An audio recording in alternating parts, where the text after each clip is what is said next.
Pag-atake ng mga peste sa mga manggahan sa Mangaldan, Pangasinan, pinaghahandaan ngayong malamig ang panahon. Silipin sa report.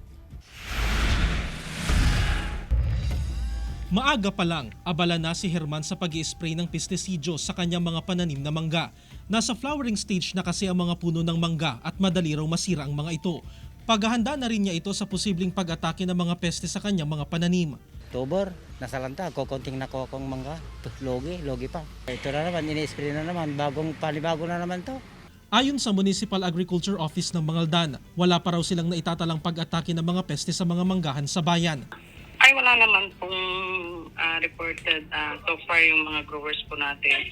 Na-manage naman po nila yung kanilang mga taniman. Ayon naman sa Samahang Industriya ng Agrikultura o SINAG, ang pagkasira ng mga bulaklak ng mangga ay sanhi ng mga naranasang pag-ulan nitong mga nakaraang araw. Ang problema is yung continuous rain lang na apektuhan yung mga flower ng mango. Yun ang problema.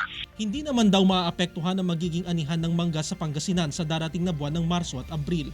Kasama si Jing Dakanay, Jarek Pasiliao, 1 North Central Luzon.